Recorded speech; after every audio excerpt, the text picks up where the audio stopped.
Hey guys, thank you for watching the Slat Rock channel. You know, WrestleMania is right around the corner, and it is WWE's biggest show of the year, serving as sports entertainment's version of the Super Bowl. Like the Super Bowl, some shows have been better than others, particularly in the main event. Join us as we rank every WrestleMania main event from worst to best.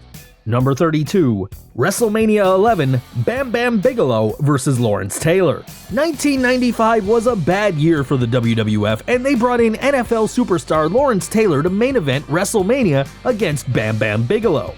Given the WWF's success using a celebrity at the first WrestleMania, this wasn't a bad idea on paper.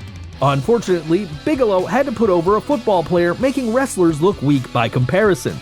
Some fans believe LT did a decent job in the ring, while others feel like Bigelow had his hands full carrying the NFL star to a passable match. Many fans believe that the Shawn Michaels vs. Diesel WWF Championship match should have been the main event. Number 31, WrestleMania IX, Yokozuna vs. Bret Hart, Yokozuna vs. Hulk Hogan. Savvy wrestling fans knew the fix was in when Hulk Hogan's team up with Brutus Beefcake against Money Inc. wasn't in the main event. Instead, the mammoth Yokozuna clobbered the rising star and WWF champion Bret Hitman Hart after Yokozuna's manager Mr. Fuji threw salt into Hart's eyes. The Hulkster, whose popularity was dropping by the second, showed up and challenged Yokozuna to an impromptu match, beating the big man in less than 30 seconds. Reportedly, Hogan was supposed to drop the title to Hart later in the year, but this failed to happen when Hogan refused to lose to Hart, souring WrestleMania IX's main event. Number 30, WrestleMania X, Yokozuna vs. Bret Hart. WrestleMania saw the unlikely event of two different matches for the WWF Championship after Lex Luger and Bret Hart were ruled to have both won the Royal Rumble. Luger came up short in his match after special referee Mr. Perfect turned heel and disqualified him. Special referee Roddy Piper called the match between Hart and Yokozuna, with the Hitman getting the Duke. There was no Hulk Hogan to mess things up this time, but this match was still very forgettable, because it paled to the opening bout between Bret and Owen Hart, the ladder match between Shawn Michaels and Razor Ramon, and even the Randy Savage vs. Crush Falls Count Anywhere match. Number 29, WrestleMania VIII, Hulk Hogan vs. Sid Justice. The Hogan vs. Justice match was everything you might expect from two muscleheads with their minds on anything but wrestling. Hogan was taking time off to avoid a steroid scandal, and Sid undoubtedly was thinking of softball season. Papa Shango's miscued run-in forced Sid to kick out of Hogan's leg drop. A disqualification finish for a Mania main event? To quote Gorilla Monsoon, give me a break. Many fans consider that Ric Flair vs. Randy Savage for the WWF Championship should have been the true main event of the show. Number 28, WrestleMania VII, Sergeant Slaughter vs. Hulk Hogan. Regardless of how tasteless you think the WWF was in exploiting the Persian Gulf War to sell a WrestleMania main event, the match itself was terrible. Sergeant Slaughter looked like the Pillsbury Doughboy in camouflage as he battled the Hulkster in a match as exciting as watching two turtles battle in the desert. Just to stick it to the fans, the match ran over 20 minutes, each minute seeming like a lifetime. Sergeant Slaughter turned his back on America to become an Iraqi sympathizer during the Gulf War.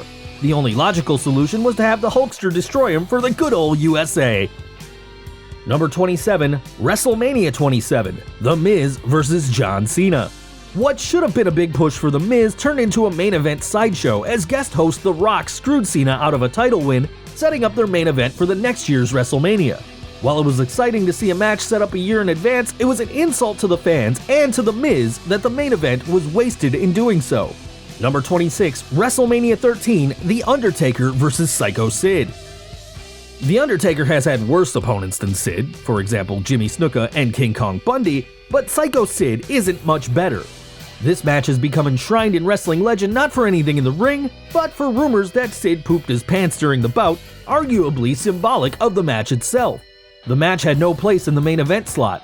Instead, all anyone remembers from that year is Bret Hart vs. Steve Austin. Number 25, WrestleMania 25, Triple H vs. Randy Orton. This main event didn't seem like one compared to The Undertaker vs. Shawn Michaels bout beforehand. While Orton vs. Trips was built up well with the storyline of Orton laying out Hunter's wife Stephanie, the match itself was not so bad, but it suffered from following the far superior Shawn Michaels vs. The Undertaker match. Number 24, WrestleMania 32, Triple H vs. Roman Reigns. We find the first wrestler on the list for the most recent of WrestleMania events. Roman Reigns has been the centerpiece of WWE for years now. The big, crowning moment for Reigns becoming the guy to lead the WWE into the future was supposed to come at WrestleMania 32 against Triple H. It was technically the biggest wrestling show of all time based on crowd size, which stood at a record-breaking 100,000 plus fans in attendance. Reigns had the perfect opportunity to establish himself as deserving of the top spot he was being given. Instead, it turned out to be one of the worst main events in WrestleMania history. The crowd reaction went back and forth between booing Reigns out of the building and remaining silent out of boredom from the match. Reigns really gained nothing from the win when it came to his standing as a superstar. Number 23, WrestleMania 2000, Triple H vs. The Rock vs. The Big Show vs. Mick Foley. Some people will argue that the main event suffered from having too many McMahons in it. One member of the McMahon family stood in the corner of each wrestler, while others point out Mick Foley had just been retired and it hurt the retirement angle to have him come back so soon. Whatever your reasoning, this four-way elimination match was lacking as a WrestleMania main event, particularly for the new millennium. Number 22, WrestleMania 21, Batista vs. Triple H. Few will argue with how well this main event was built up, with Evolution member Batista stepping out of Triple H's shadow to challenge him for Hunter's World Heavyweight Championship. Even the match itself was decent, with Triple H carrying Batista to a good match. However, the main event fell short next to the undercard, which featured the Money in the Bank ladder match and the spectacular Shawn Michaels vs. Kurt Angle match. Number 21, WrestleMania 4, Macho Man Randy Savage vs. Ted DiBiase. Was it the dead crowd in the Atlantic City Convention Hall, the 14-man elimination tournament, or the 4 other matches on a show that sucked the life out of this pay-per-view? By the time Randy Savage got into the main event to battle the $1 Million Man Ted DiBiase, fans were ready to hit the sack. More the shame, because this was an excellent match. Number 20, WrestleMania 29, The Rock vs. John Cena. While The Rock vs. Cena at WrestleMania 28 was hyped as once in a lifetime, astute fans knew Cena was due for a win after putting The Rock over, and that's exactly what happened here. Unfortunately, there was no way to recreate the allure of once in a lifetime. The match lacked the mystique of their first meeting, and it just didn't feel as special. It didn't help that The Rock sustained a major injury during the match. Number 19, WrestleMania 18, Triple H vs. Chris Jericho. This match could have been a top 10 WrestleMania main event, except it took a backseat to an unnecessary angle involving Stephanie McMahon Helmsley seeking revenge for Hunter's storyline divorce. Following the instant classic of The Rock vs. Hollywood Hogan didn't help either. Number 18, WrestleMania 17, The Rock vs. Stone Cold Steve Austin. The Rock vs. Stone Cold Steve Austin trilogy is the WWF's equivalent of the legendary trilogy between boxers Muhammad Ali and Joe Frazier. This second match was arguably as good as their first, and Austin's shocking heel turn where he allied with longtime foe Mr. McMahon should have cemented its status. Unfortunately, the follow-up angle with McMahon floundered as Austin betrayed the WWF during the invasion angle, making the turn pointless. Number 17, WrestleMania 22, Triple H vs. John Cena. This main event featured 2 elaborate entrances, with Triple H entering as a thinly disguised Conan the Barbarian, and Cena in turn entering as a Prohibition-era gangster, complete with Tommy Gun, vintage car, and contingent of henchmen, including recently signed CM Punk.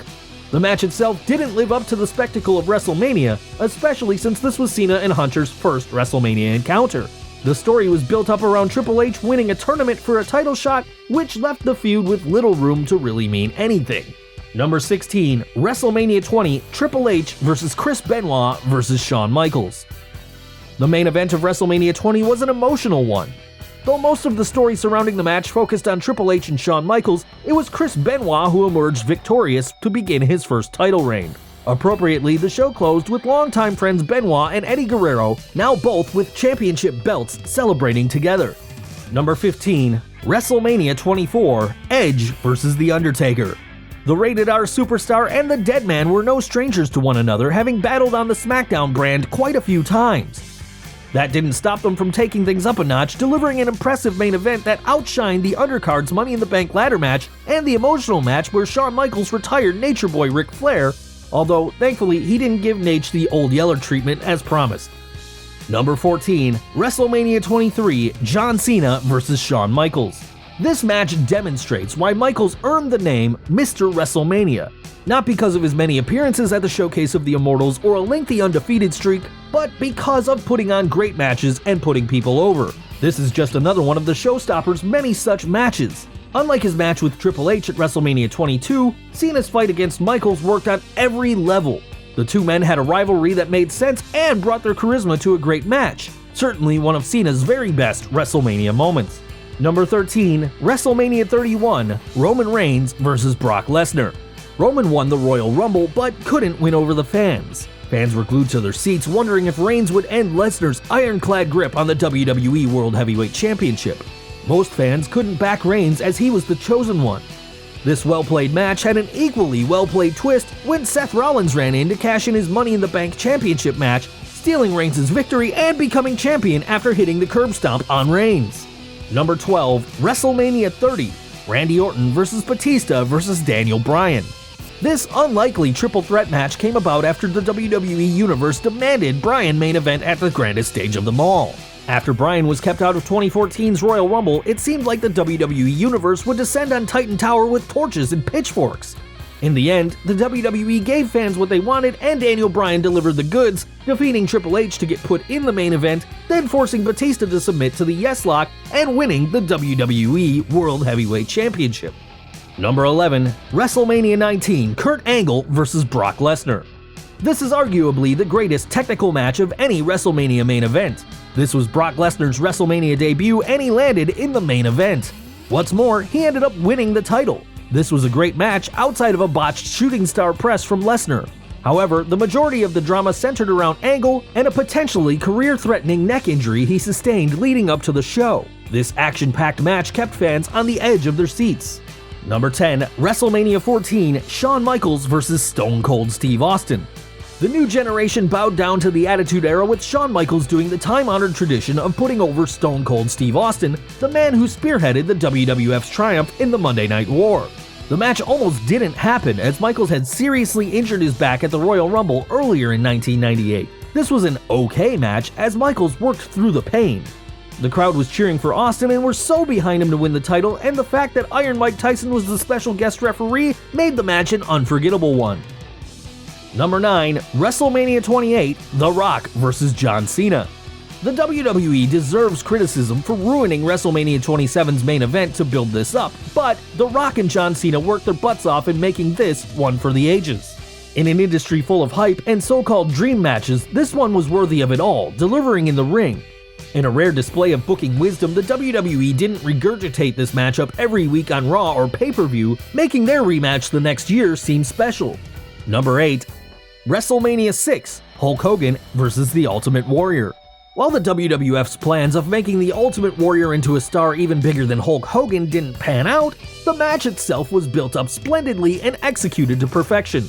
The idea that the Ultimate Warrior and Hulk Hogan could put on a good match, let alone one that went nearly 23 minutes, seemed impossible. Thanks to Pat Patterson, Hogan and the Warrior executed a timeless match that wasn't just excellent for two guys best known for showing off their physiques, but a WrestleMania main event caliber match well deserving of its spot in the top 10. The electricity in the audience was spectacular. Number 7, WrestleMania 1, Hulk Hogan and Mr. T vs. Roddy Piper and Paul Orndorff. Wrestling purists were skeptical when they heard Mr. T would be in the main event, but give the Mohawk Man his due. He delivered in the ring and, arguably even more important, in the build-up to the show, doing his part in a match that still holds up well today, despite being a different style than contemporary WWE. Number 6, WrestleMania 2, Hulk Hogan vs. King Kong Bundy in a steel cage match. After the success of WrestleMania, the WWF was hard-pressed to find a main event to live up to the first show. Here, the WWF ran an injury angle where the massive King Kong Bundy ambushed Hulk Hogan on an episode of Saturday Night's Main Event, injuring the WWF champion's ribs. Hogan defied doctor's orders and faced Bundy at WrestleMania 2, battling him in the first cage match ever held at a WrestleMania. The cage stipulation was that added spice that turned what could have been a forgettable main event into an unforgettable one. Number 5, WrestleMania 5, Hulk Hogan vs. Macho Man Randy Savage. This wasn't the first time one of Hogan's friends stabbed him in the back, but this one had the added element of Miss Elizabeth and the question of whether she'd side with her jealous boyfriend Randy Savage or Savage's one-time BFF Hulk Hogan, a man she'd managed during Savage and Hogan's fantastic run as the Mega Powers. The Mega Powers exploded at WrestleMania 5 with Savage going down in defeat, but not before putting on a wrestling clinic that stole the show and an already impressive WrestleMania. Number 4. WrestleMania XV, The Rock vs. Stone Cold Steve Austin. After his fabulous WWF Championship win against Shawn Michaels the year before, Stone Cold found an equally worthy adversary in The Rock, a superstar who had came into his own. The promos leading up to the match were legendary, and with both men's popularity skyrocketing and Austin's feud with Vince McMahon at its peak, the atmosphere surrounding this match was like no other. Number 3. WrestleMania III, Hulk Hogan vs. Andre the Giant. Gorilla Monsoon said it best when he uttered the famous words, "the irresistible force meaning the immovable object," to describe WrestleMania III's main event. Savage vs. Steamboat stole the show, but no WrestleMania event has ever delivered so much largely on pre-match hype rather than in-ring work. In front of more than 90,000 people, the two biggest names in professional wrestling at that time went at it, ending with Hogan's iconic body slam of the Giant. Number 2. WrestleMania XII, Bret Hart vs. Shawn Michaels in an Iron Man match. The new generation was more about quality matches than who had the biggest biceps, as seen in this classic that saw Bret Hart and Shawn Michaels battle 60 minutes with neither man being able to get a win. It would take a sudden death round before the Heartbreak Kid hit sweet chin music, winning his first WWF Championship. Number 1. WrestleMania XXVI, The Undertaker vs. Shawn Michaels. Randy Savage vs. Ricky Steamboat may be the greatest WrestleMania match of all time, but it wasn't in the main event, nor did it involve a wrestler putting his career on the line against another wrestler's undefeated streak. This instant classic saw the Dead Man retire Shawn Michaels in a no disqualification match that is still talked about today and deserves its place as the best of the best. Guys, that's our list. What did you think? Do you agree with us? Do you disagree with us? What was your favorite WrestleMania main event? Leave us a comment below and let us know. If you like this video, don't forget you can hit that subscribe button and get more videos just like this one. And don't forget to click that bell icon and enable notifications for this channel so you're up to date whenever we post a new video. You can follow us on Facebook, Twitter, and Google+. And as always, thanks for watching.